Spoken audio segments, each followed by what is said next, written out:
నమస్తే రావు స్టాక్స్ కార్యక్రమానికి స్వాగతం. అనలిస్ట్ ఎంజీ రావు గారు మనతో జాయిన్ అయ్యారు. నమస్తే ఎంజీ రావు గారు. సో దేశం మొత్తాన్ని కుదిపేసిన కేసు ధర్మస్థల కేసు. సో అక్కడ 1998 నుంచి 2014 వరకు ఒక 100 మందికి పైగా మహిళలు, అమ్మాయిలు, బాలికల మృతదేహాలని పూడ్చిపెట్టాను అని చెప్పి ఒక పారిశుద్ధ్య కార్మికుడు ఇచ్చిన వాంగ్మూలంతో ఒకసారిగా కలకలం రేగింది. సిట్ని కూడా ఏర్పాటు చేసింది సీఎం సిద్ధరామయ్య సర్కార్. అండ్ కేసులో చాలా కీలకమైన పురోగతి ఎంజీ రావు గారు. అస్థిపంజరాలు కొన్ని చోట్ల బయటపడ్డాయి. ఆ పారిశుద్ధ్య కార్మికుడిని తీసుకెళ్లి ఎక్కడెక్కడ మీరు కూర్చారు అని చెప్పి పోలీసులు అడగడం, ఆయన చూపించడం. సో కొన్ని అవశేషాలు కూడా బయటపడ్డాయి. ఈ కేసులో కీలకమైన పురోగతి. సో అస్థిపంజరాలు బయటపడ్డాయి.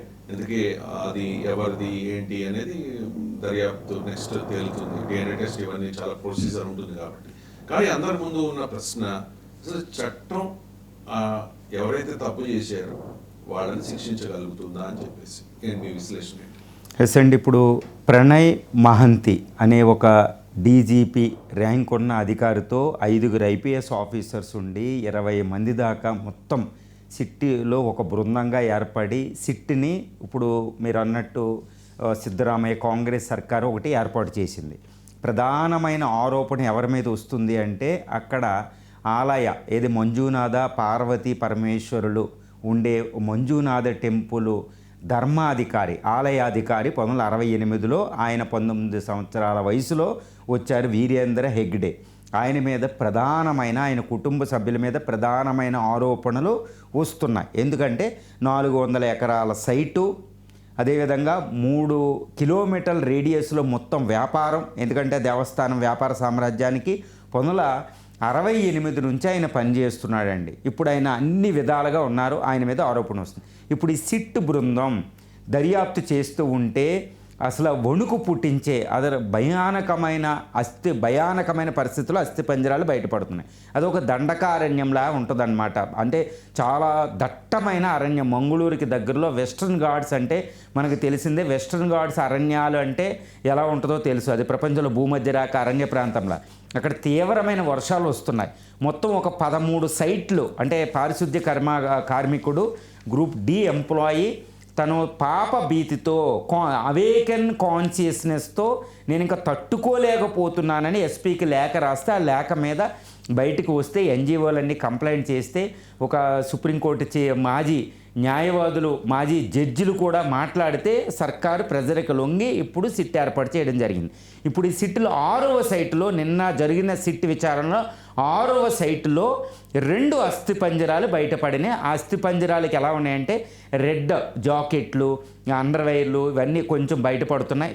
కొన్ని సైట్లో ఏటీఎంలు అవి బయటపడుతున్నాయి.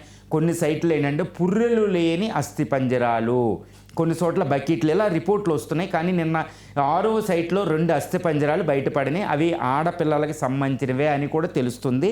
అవి డిఎన్ఏ ఫోరెన్సిక్ పంపించి డిఎన్ఏ ఇవన్నీ చేయాలి. కానీ ఈ అస్థిపంజరాలు అది క్రిమటోరియం గ్రౌండ్ కాదు. సహజంగా ఏంటంటే శివాలయాల దగ్గరలో క్రిమటోరియం గ్రౌండ్స్ ఉంటాయండి. ఎందుకంటే శివుడు అంటేనే ఒక శ్మశాన నివాసి అని ఒక అద్భుతంగా ఉంటుంది కదా మన వేద శాస్త్రాలు ఇవన్నీ దాని ప్రకారం ఉంటాయి. వారణాసిలోనే అస్థిపంజరాలు ఉంటాయి. కానీ ఇక్కడ అస్థిపంజరాలు ఉండడానికి అక్కడ ఎటువంటి సమాధులు లేవు. కాబట్టి 2 అస్థిపంజరాలు బయటపడినాయి అంటే ఇప్పుడు పారిశుద్ధ్య కార్మికుడు చెప్పింది నిజమే.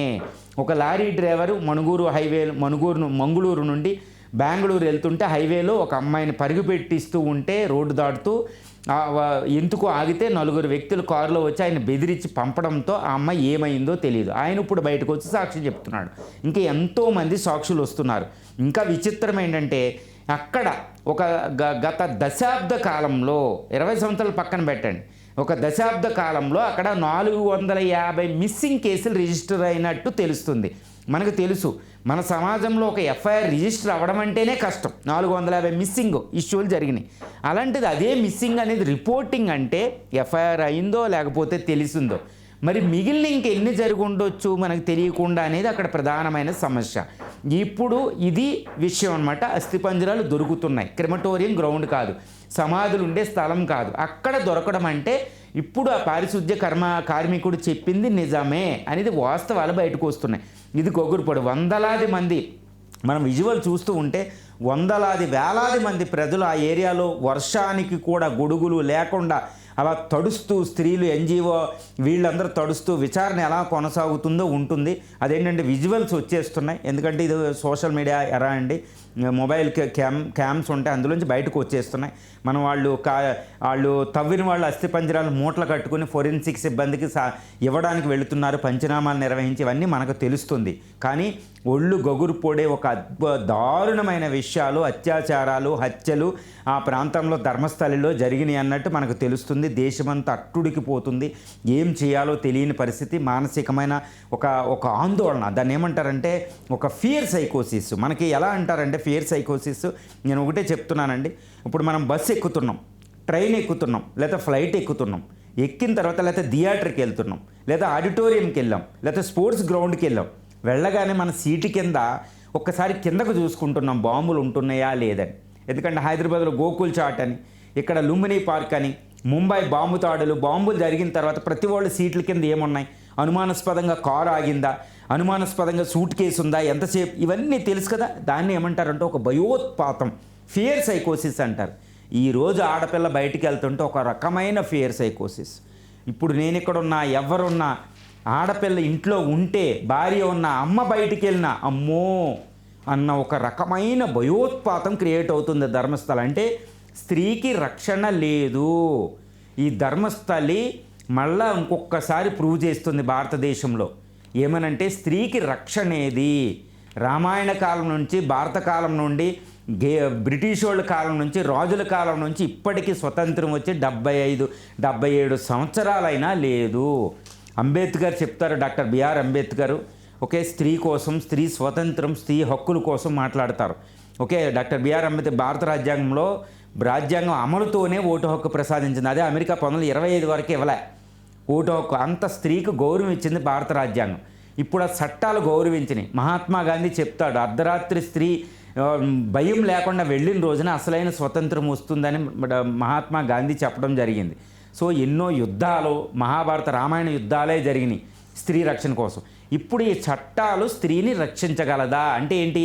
ఈ చట్టాలు ఈ అస్థిపంజరాలే కారణమైన అంత భయానకమైన ఒళ్ళు గొగురు పొడిచే అత్యాచారాలు, ఇలాంటి స్త్రీల్ని ముక్కుపచ్చలారిన బాలికల్ని దారుణంగా చంపడం అనేది ఆ కథలు వినలేని పరిస్థితి. దారుణాతి దారుణం జరుగుతుంది. అది దశాబ్దాలుగా కేసులు లేకపోవడం. ఇప్పుడు సిట్టి విచారణ ఇవన్నీ బయటకు వస్తున్నాయి. పారిశుద్ధి కర్మాగాడి దేవుడి దేవాల మళ్ళీ ఆ మంజునాథుడు, ఆ పార్వతి దయవల్ల వస్తుంది. భగవంతుడు కొన్ని రోజులు క్షమిస్తాడండి, ఎన్ని పాపాలకైనా ఒక లిమిట్ ఉంటుంది. తర్వాత భగవంతుడే దిగవలసిన వస్తుంది. అదే అవతారం యొక్క ముఖ్య లక్షణం అని భగవద్గీతలో మనం చూసే ఉంటాం.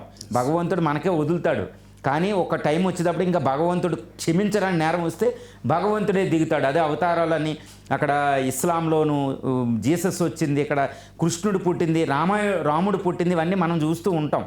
ఈరోజు ఇంకా అక్కడ పాపాలు భరించలేక ఆ మంజునాథుడు అవతారం ఎత్తారేమో, ఆయన్ని నిద్ర లెగ్గొట్టవరే ఇన్ని శవాలు పెట్టావని అతన్నే లెగ్గొట్టి ఈరోజు ప్లేసులు చూపిస్తున్నాడు ఆయన వచ్చి. ఆ ప్లేసుల్లో అస్థి పంజరాలు దొరికినాయి. ఇంకా అంటే పారిశుద్ధ్య కార్మికుడు ఇంకా తప్పకుండా నిజం చెప్పినట్టే. ఇంకా ఎన్ని దాంట్లో కొన్ని దొరుకుతులేదంటే శవాల్ని ఏం చేశారు, అస్థి పంజరాలు తీసి పడేశారు. అంటే 2 దశాబ్దాలుగా వాళ్ళు అన్ని హత్యలు చేసేవాళ్ళు అన్ని జాగ్రత్తలు తీసుకోరా, ఎఫ్ఐఆర్లు అయినా వాళ్ళకి డబ్బులు చెల్లించి పంపించేస్తున్నారని తెలుస్తుంది. అక్కడ లెఫ్ట్ పార్టీస్ అవి విమర్శిస్తున్నాయి, ఎన్జిఓలు విమర్శిస్తున్నాయి. దాని పోరాటానికి వెళ్ళిన వాళ్ళు ఎంతోమంది ప్రాణాలు పోగొట్టుకున్నారని అక్కడ నుంచి వార్తలు వస్తున్నాయి, మనం చూస్తూ ఉంటాం అన్ని వార్తాపత్రికల్లో. ఎంతోమందిని బలవంతంగా పెట్టారు. ఇప్పుడు చెప్తున్నారు కదండి, అనన్య భట్ ఆయన తల్లి మనకి కనపడుతుంది. వాళ్ళ తల్లి ఈరోజు అక్కడికి వచ్చి మీడియాతో మాట్లాడుతుంది. 2003లో అనన్య భట్ ధర్మస్థలిలో మాయమైపోయింది. ఒక మెడికల్ స్టూడెంట్ ఫస్ట్ ఇయర్ మాయమైపోయిన కోసం సిబిఐలో స్టెనో చేస్తున్న సంజన భట్ అక్కడికి వచ్చింది. ఈరోజు ఆవిడ ముసలైపోయింది, రిటైర్డ్ అయిపోయి ఈరోజు వాళ్ళ కూతురు ఎముకలు దొరికితే కార్యం చేయడానికి అక్కడికి వస్తుందండి. ఆవిడ మీడియాతో మాట్లాడుతుంది. ఇలాంటి వాళ్ళు మిస్సింగ్ అయిన వాళ్ళ తల్లిదండ్రులు అందరూ అక్కడికి వెతుక్కుంటూ వస్తున్నారు. హైదరాబాద్లోని ఇక్కడ ఎప్పుడు మిస్సింగ్ అయిన కేసులు మనకు కనిపిస్తున్నాయి. ఇది ఒక పెద్ద గ్యాంగు, భయంకరమైన మాఫియా. దారుణాతి దారుణాలు ఒక అరణ్యం చేసుకుని ఒక ధర్మస్థలి పవిత్రతను పోగొట్టేటట్టు చేశారు. ఇది ప్రూవ్ అయిపోతుంది. దీనికి ఇప్పుడు చట్టం శిక్షించగలదా? మీరు అడిగిన ప్రశ్నకు వస్తే చట్టం శిక్షిస్తుందా లేదా అనేది అందరికీ డౌట్ ఉందండి. చట్టాలు ఉన్నాయి, చట్టాలకి కొదవలేదు. భారతదేశంలో గుడ్ గవర్నెన్స్ సుపరిపాలన అంటాం. సుపరిపాలన అంటే ఏమీ లేదండి. ఉన్న చట్టాలు, కొత్త చట్టాలు అవసరం లేదు. ప్రతి దానికి చట్టం ఉంది ఇండియాలో. ఆ చట్టాలు కొదవలేదు. ఈ చట్టాలు పనిచేయడమే, సక్రమంగా పనిచేయడాన్ని సుపరిపాలన అంటారు. ఇప్పుడు భారతదేశంలో సుపరిపాలన లేదు అని ప్రైమ్ మినిస్టరే మాట్లాడుతూ ఉంటారు. మనకి సుపరిపాలన కావాలి అంటే అర్థం ఏంటి? ప్రైమ్ మినిస్టర్ ఇప్పుడు దాకా లేదు అని అర్థం.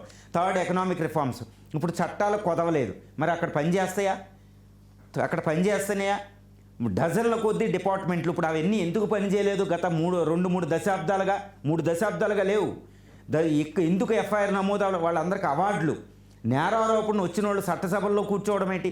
నేరారోపణలు వచ్చేటప్పుడు వాళ్ళకి పద్మవిభూషణ్, భారతరత్న కింద అవార్డు, పద్మభూషణ్ ఇలాంటి అవార్డులు ఇవ్వడం ఏంటి? అక్కడ ఏం జరుగుతుంది? ఆ మందుకూరు దండకారణ్య ప్రాంతం అంటే మంగుళూరు అంటే one of the biggest port in India. అది రహదారి ఉంటుంది, అది బెంగళూరుకి సమీపాలు ఉంది. బెంగళూరు ఇస్ ద ఈస్టర్న్ గ్లోబ్లో అది మనకి సిలికాన్ వ్యాలీ. ఏం జరుగుతుంది? ప్రోగ్రెసివ్ స్టేట్ అది.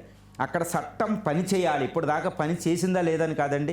ఇప్పుడు స్త్రీకి రక్షణ, ధర్మస్థలిలో న్యాయం జరగకపోతే, ఆ శిక్షార్హుడిని మనం పట్టుకోకపోతే అసలు భారతదేశంలో స్త్రీకి రక్షణ కరువైనట్టే.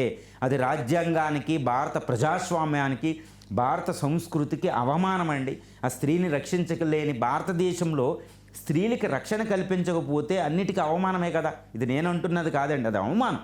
మహాత్మా గాంధీ, రాముళ్ళు అవతారాల పుట్టిన నేల భారతదేశంలో స్త్రీని ఒక దేవతలా పూజించాలని ఉంటుందన్నమాట. భారతదేశంలో నదుల్ని తల్లులుగా పూజించుకుంటాం. స్త్రీ పేరు మీదే నదులు ఉంటుంది, ఒక బ్రహ్మపుత్ర మినహాయిస్తే. ఓకే, భారతదేశాన్ని భరత మాతతో పోల్చుకుంటున్నాం. తెలంగాణ తల్లి. ఓకే, ఇలా అన్నీ పోల్చుకుంటాం, ఒక తల్లితో పోల్చుకుంటామన్నమాట. ఓకే, దేవాలయాలు తల్లితో పోల్చుకుంటున్నాం, మహాశక్తితో పోల్చుకుంటున్నాం.